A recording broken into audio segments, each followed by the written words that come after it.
plusieurs entités qui le prouvent. Il y a plusieurs entités qui le prouvent. Donc, Effectivement. je dirais que c'est une possibilité. C'est une Voilà. possibilité. OK. Donc, ça veut dire quoi? Ça veut dire réellement que quand tu prends la grandeur de l'univers, on ne peut pas dire que c'est sur la Terre seulement il y a des êtres humains. En tout cas, Tu me comprends, non? Sinon, pourquoi il y a un créateur qui va faire tout l'univers avec beaucoup de planètes et puis on dit c'est seulement les hommes qui sont sur la Terre et qui sont dans l'univers? Tu vois que ça c'est ça colle c'est- pas. c'est- c'est perplexe. Voilà. Tu comprends? Donc ça veut dire quoi? Ça veut dire réellement il existe d'autres êtres qui sont dans l'univers, pas seulement sur la Terre, d'autres êtres qui sont dans l'univers dont nous n'avons pas la connaissance de leur existence. C'est pour cela Oui, qu'on c'est parle de vrai. dimension. C'est pour cela qu'on parle de dimension. Toi, par exemple, tu peux être dans la troisième dimension. C'est-à-dire, nous qui sommes sur la Terre, il y en a qui sont dans la troisième dimension. Il y a d'autres qui sont dans la quatrième dimension. Il y a d'autres qui sont dans la cinquième dimension. C'est quoi une dimension? La dimension, c'est le niveau auquel tu vibres dans ton énergie qui te permet de vivre dans l'humanité. Donc, ton niveau de vibration, c'est ce qui manifeste ta dimension. Ça veut La dire quoi? dimension, La effectivement. première dimension, c'est quoi?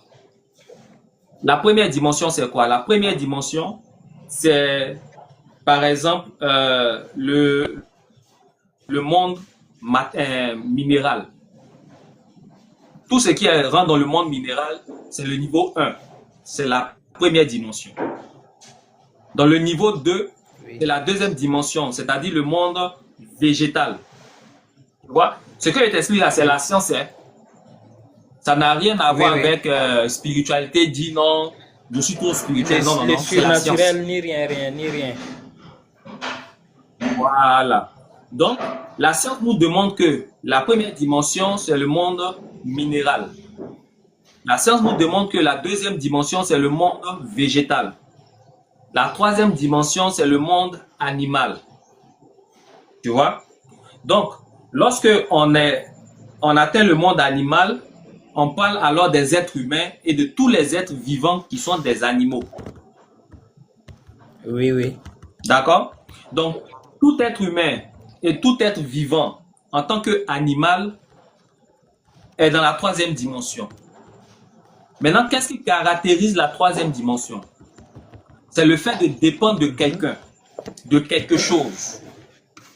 Quand tu dépends de la société, quand tu dépends d'une divinité, quand tu dépends de quelque chose ou de quelqu'un, alors on dit que tu es dans la troisième dimension. Donc la troisième dimension, Troisième c'est la dimension. dimension de la dépendance.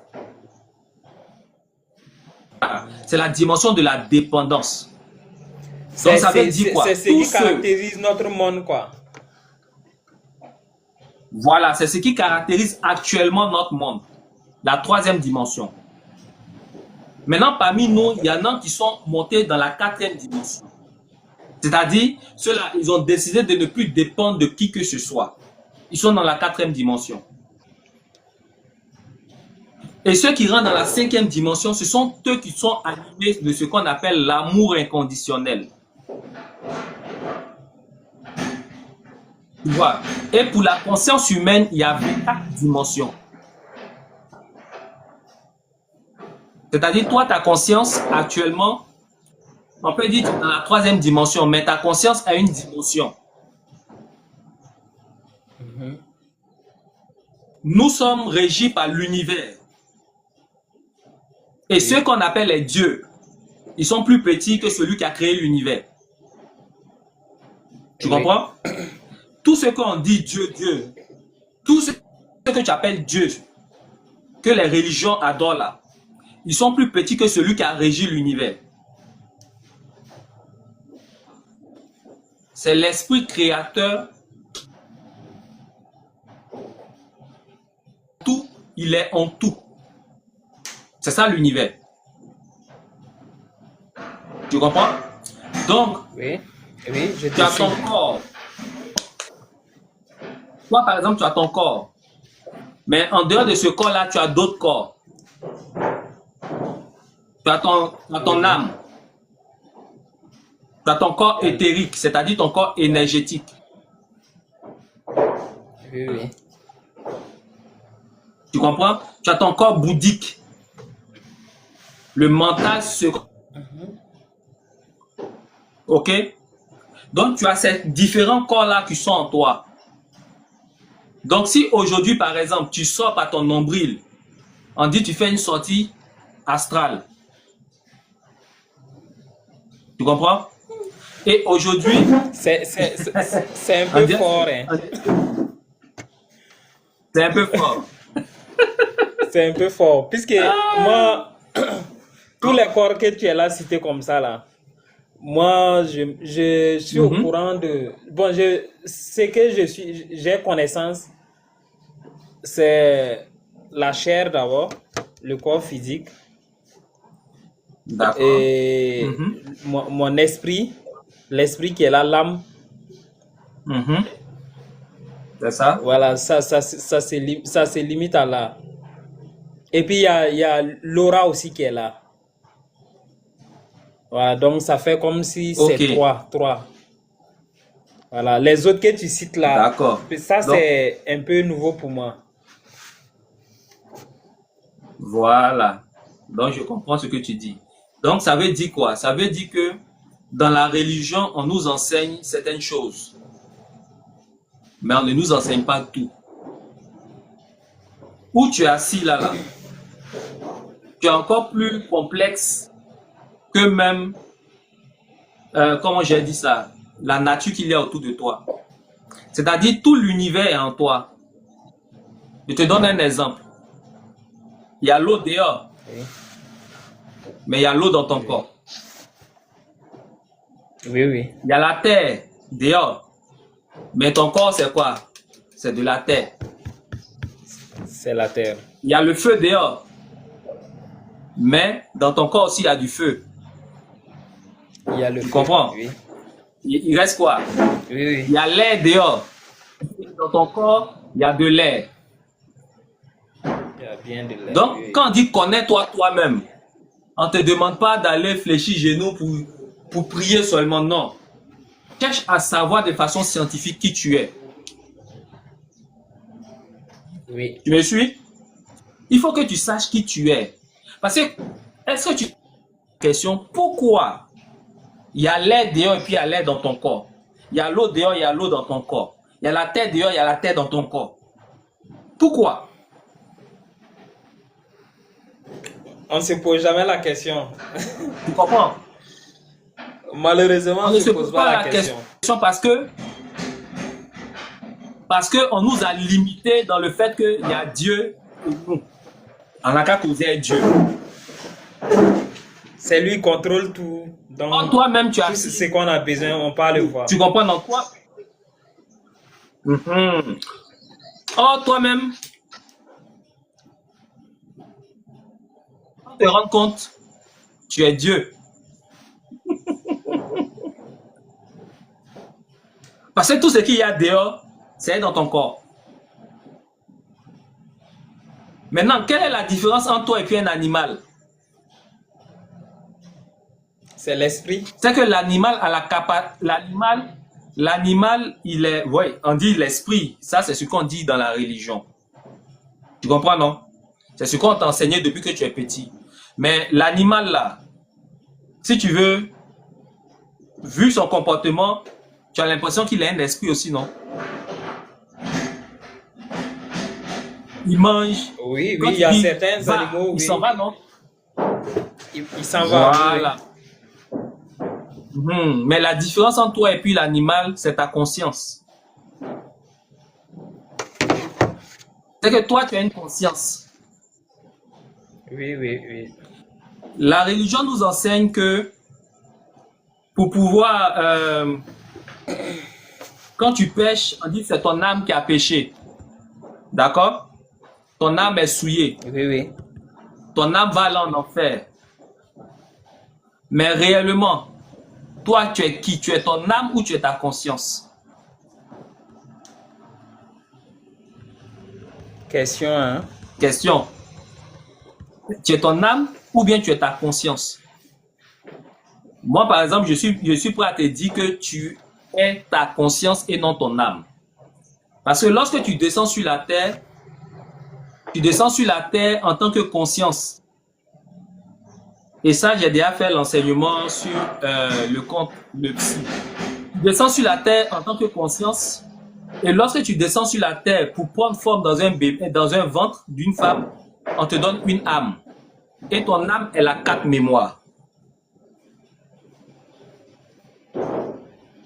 C'est-à-dire, de la même manière que tu vas à l'école, tu as un cahier pour enregistrer tout là, et puis bosser les coups là. C'est comme ça, quand tu descends sur la terre, ton âme là, c'est ton cahier, c'est-à-dire c'est ta 4 mémoires. Donc ton âme enregistre tout ce que tu vas vivre sur la terre. Tu comprends? Ton âme enregistre tout ce que tu vas vivre sur la terre. C'est pour cela que souvent tu es dans un endroit et puis tu as l'impression que tu as déjà vécu quelque chose que tu étais en train de faire. Tu dis, mais j'ai l'impression que je suis déjà passé ici. Tu as déjà vu la scène. Ça existe, ça existe. Voilà. Ça existe, ouais, ouais. Voilà. Ça m'arrive de fois, ça m'arrive de parce que fois de l'âme faire que cette tu- expérience. Mhm. C'est parce que l'âme que tu occupes là a déjà vécu plusieurs fois sur la terre. Et l'âme de l'homme existe depuis plus de 300 000 ans derrière.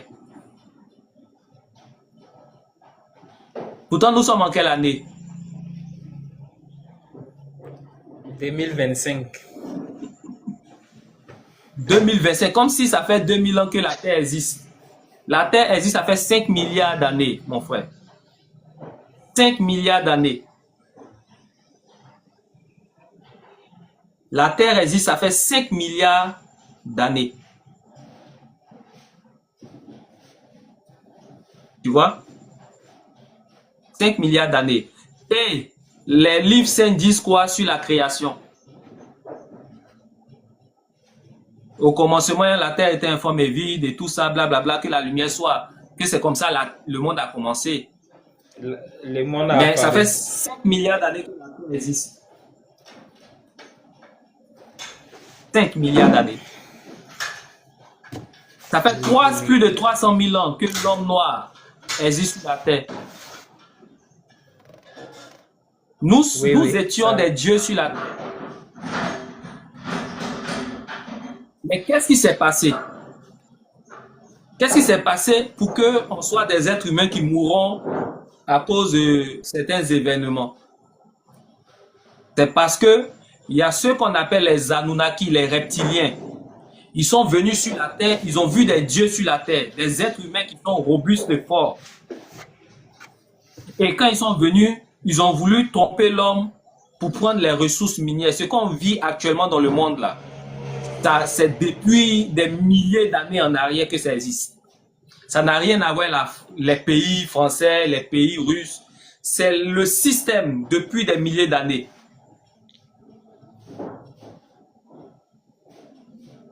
Genre les ressources du sous-sol, quoi. Ou bien les ressources du sous-sol. Les ressources du sous-sol, là. Voilà.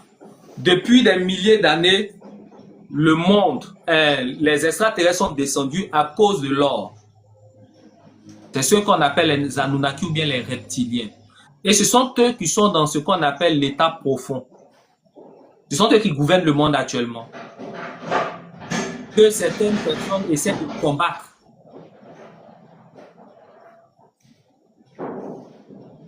Tu vois un peu?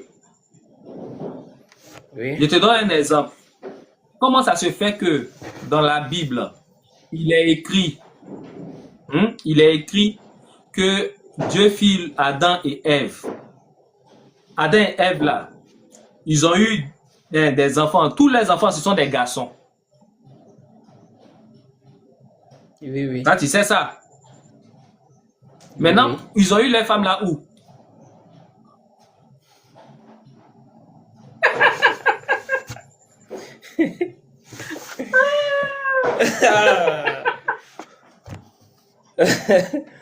C'est une question vraiment pertinente qu'on doit poser, mais on ne sait pas poser ça à qui. On demande ça à qui. Mais nous, dans l'école de la sagesse de la lumière, on a la réponse. Parce qu'on sait tout ça. L'école, c'est quoi? L'école de la sagesse de la lumière, c'est quoi? C'est une école qui existe depuis la troisième génération. C'est-à-dire, tu entends parler souvent de l'Atlantide. Oui. L'Atlantide, le peuple d'Atlantide. Voilà, on dit ça a été. Tu as entendu parler des Sumériens. Les Sumériens, c'est la deuxième génération. La troisième génération, c'est le peuple d'Atlante. L'école de la sagesse de la lumière existe depuis cette génération-là. Avant qu'on arrive, nous, dans notre génération. Nous sommes la quatrième génération. Tu vois? Et nous sommes plus diminués en puissance que ceux de la troisième, deuxième, première génération. Parce que eux, c'était des dieux sur la terre. C'était des dieux sur la terre. Tu vois? Donc, aujourd'hui, là, comment tu vas faire pour retrouver ta divinité? Comment tu vas faire pour retrouver le pouvoir qui est en toi? C'est pour cela que l'école de la sagesse de la lumière existe. Pour te donner la formation. C'est sur 2 années. Je te donne la formation de comment faire pour éveiller le pouvoir qui est en toi. Quand Adam et Ève ont eu Caïn, Abel, ensuite Seth, Abel est mort. Ils ont chassé Caïn. Caïn est parti se promener un peu. Il allait se promener, on dit il a eu femme, il a eu des descendants, il a pris femme là-haut.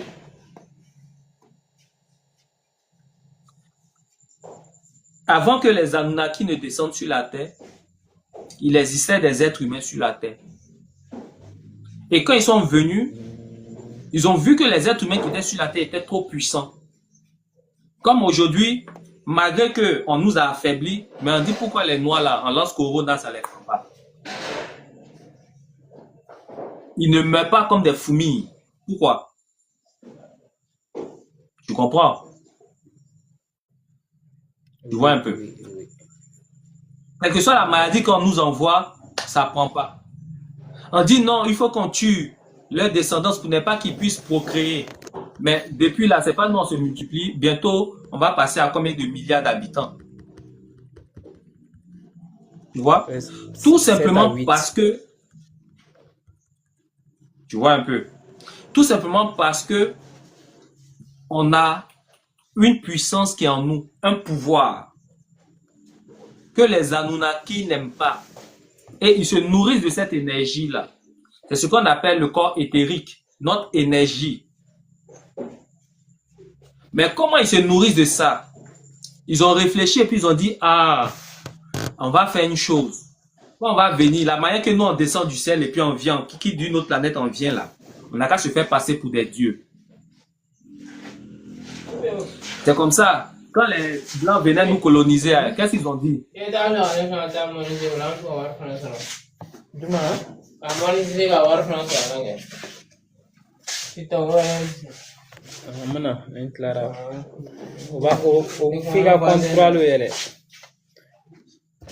Oui, allons mon frère. Quand les Blancs venaient nous coloniser, qu'est-ce qui s'est passé? Ils sont venus à la religion, non? Effectivement, la religion avec les missions. Ouais. Voilà. Donc, quand eux ils sont descendus du ciel et puis ils sont venus sur la terre, ils sont venus avec quoi? Ils sont venus aussi avec la divinité. C'est-à-dire, ils se sont fait passer pour Dieu.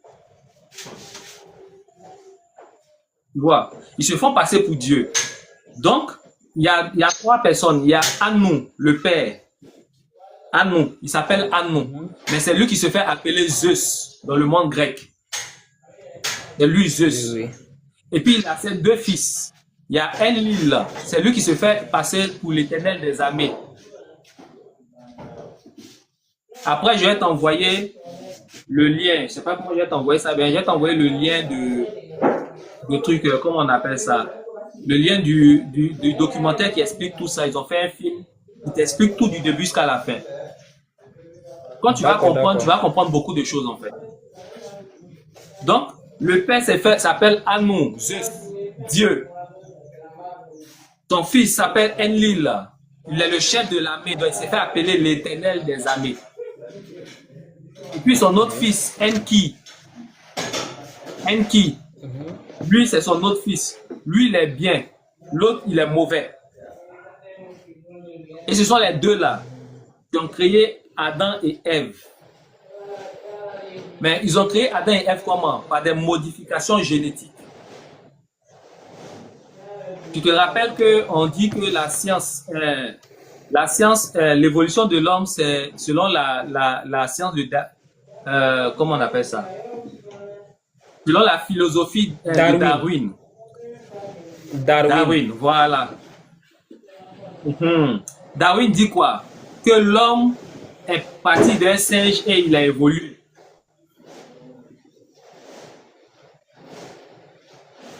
Ah, tu sais ça, non? Il y a deux choses dans ce qu'il dit Darwin. Il y a deux choses dans ce que Darwin dit. La première chose, c'est qu'effectivement, l'homme a évolué à partir du singe, mais pas tous les singes. L'homme, il y a ceux qu'on appelle les familles de conscience. Ils sont descendus sur la terre pour apporter des modifications génétiques à un couple de singes. C'est ce qui a donné notre corps humain. 12 familles de conscience. Et toi et moi, nous faisons partie des familles de conscience. Mais pour le savoir, il faut que tu te fasses former. Il faut qu'on te montre certaines choses pour que tu puisses savoir d'où tu viens et qui tu es.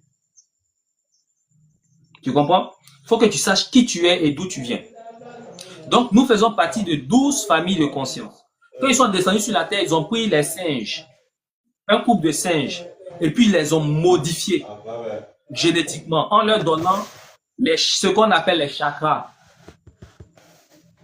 Et chaque chakra, il y a 12 chakras. Mais la religion, la spiritualité nous dit qu'il y a 7 chakras. Or, il y en a 12. Et les 12 là, ils ont étouffé 5. Ils ont, si tu veux même, ils ont détruit 5 chakras parmi les 12. Et puis, ils ont étouffé, ils ont laissé éveiller 2. Le reste, ils ont étouffé ça.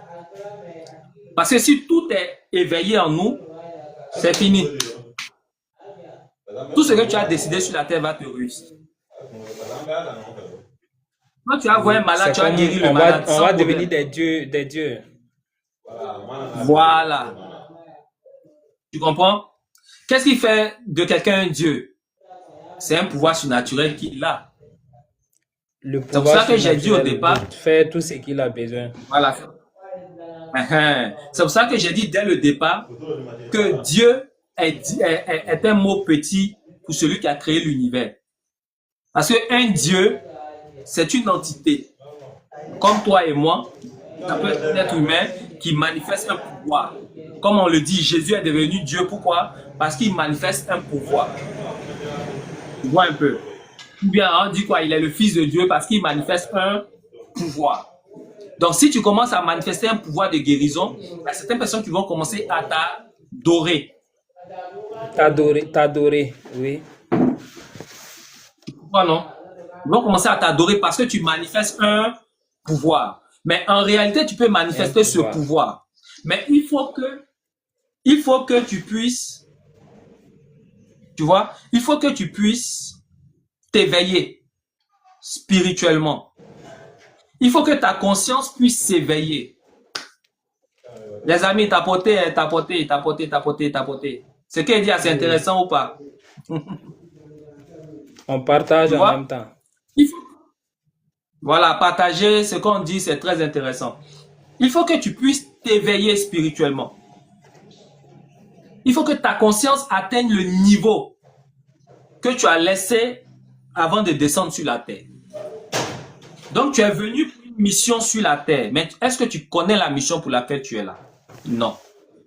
Tu es venu pour apprendre une leçon sur la terre. Mais est-ce que tu connais la leçon pour laquelle tu es là? Non.